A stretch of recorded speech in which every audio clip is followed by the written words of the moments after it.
case briefs, and so much more. LSData's got what you're looking for.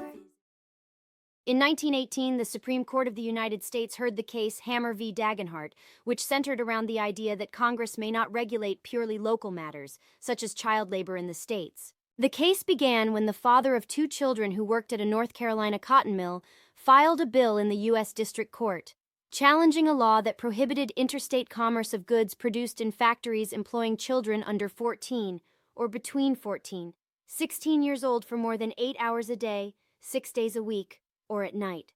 The district court declared the act unconstitutional and barred its enforcement. The case reached the Supreme Court, which had to decide if Congress had the power to regulate commerce among states and prohibit the transportation of goods produced in factories where children worked longer hours or during the night. In making their decision, the court relied on the interpretation of the Commerce Clause of the Constitution, which authorizes the regulation of commerce with foreign nations and among states. Previously, in the Hoke and Hippolyte Egg cases, the court had allowed Congress to regulate matters based on the character of the subjects and the necessity of interstate transportation for harmful results.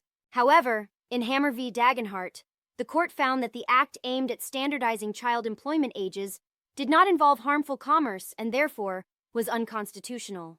The court ruled that the law exceeded Congress's authority and asserted power over local matters, jeopardizing commerce freedom.